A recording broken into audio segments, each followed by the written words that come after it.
હાલો મિત્રો, નમસ્કાર, જય માતાજી મિત્રો. રત્ન કલાકાર ભાઈઓ કેમ ચાલે છે? આજે આપણે 100 આથી થઈ ગયા અને આપણે વિડીયો બનાવ્યો નથી અને પણ વાતચીત નથી કરી.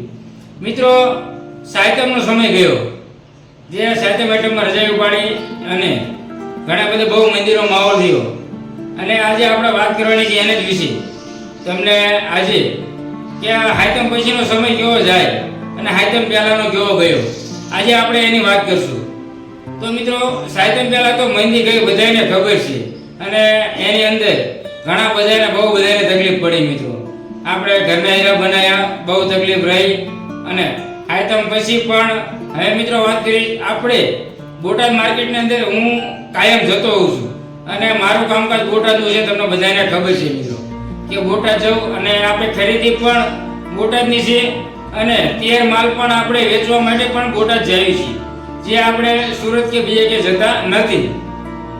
જે વાત કરવી આપણે મિત્રો મંદીની, તો હવે એવું લાગે છે કે સાહિત્ય પછી પણ 5% સુધારો થાય તો થાય, બહુ એવું આપણે વ્યામમાં રહેવાનું નહીં. કારણ કે ઘણા મેં વેપારીને પૂછ્યું. મિત્રો, હું શુક્રવારના દિવસે, આજે શનિવાર છે, શુક્રવારના દિવસે માર્કેટમાં ગયો અને વેપારીને મળ્યા પણ આપણે કે હવે આટલો બધો મંદીનો સમય ગયો તો હવે સાહિત્ય પછી કેવું રહેશે? તો કે વેપારી આપણને એમ જ કહેશે મિત્રો કે મંદી ગઈ ને એની કરતાં થોડોક સુધારો થાય તો થાય, બાકી બહુ તમારે ધ્યાન રાખીને હાલવાનું, કે તેજી આવશે એવું નહીં માની લેવાનું. એ લોકોએ આપણને એવું કીધું છે. તો મને એમ થયું કે લાવો મારા મિત્રો બધા સાથે વાત કરી અને બધાને કહેવી કે સાહિત્ય પછી પણ ખાસ ધ્યાન રાખજો. કારણ કે થોડોક 5% સુધારો થાય તો થાય, બાકી એવું કન્ફર્મ નથી. કદાચ દિવાળી પછી પણ થોડોક સારો સમય આવે, બાકી દિવાળી પહેલા થોડોક સુધારો થાય તો થાય.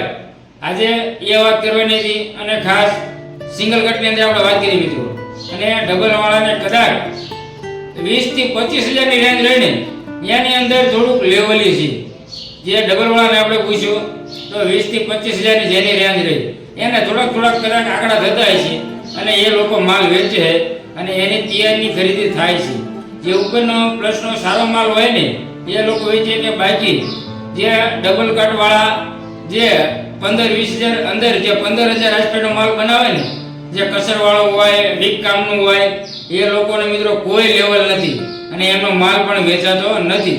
જે આ વાત હતી આપણે ડબલની અને તમને સિંગલની વાત કરી કે સિંગલની અંદર પણ થોડુંક ફારફેર લાગે તો લાગે, બાકી ધ્યાન રાખજો, ખૂબ કામ અને વજનમાં ધ્યાન રાખજો તો ઓછો વાંધો આવે અને આપણે તો ટકી રહીએ. બાકી તો ઘણા મિત્રો ટકી નથી રહેવાના. આઈટમ પછી 25% ચાલુ પણ નથી થવાના મિત્રો. મારે પણ બહુ તકલીફ પડી છે, મેં પણ એ સમયમાં આપણે નીકળ્યા છે મિત્રો. મારે પણ ખૂબ તકલીફ પડી અને આપણે તમને ઘણા બધા મેં આગળના હીરા દેખાડ્યા મિત્રો. એ હીરા આપણે વેચ્યા ને તો પૈસા તોડીને આપણે હીરા વેચ્યા છે. કારણ કે પૈસાની જરૂર પડે મિત્રો.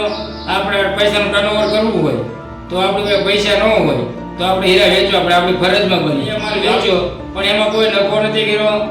માન મુળગા થયા હોય તો ત્યાં બાકી તોડ્યા પૈસા મિત્રો, અને એવી રીતે આપણે માલ વેચ્યો હતો. અને આ હતી તમને બજારની માહિતી અને આ હતી વાત સાહિત્ય પછીની મિત્રો.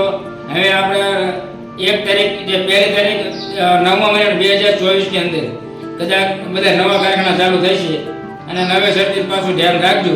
આ આપણી આજની વાત હતી.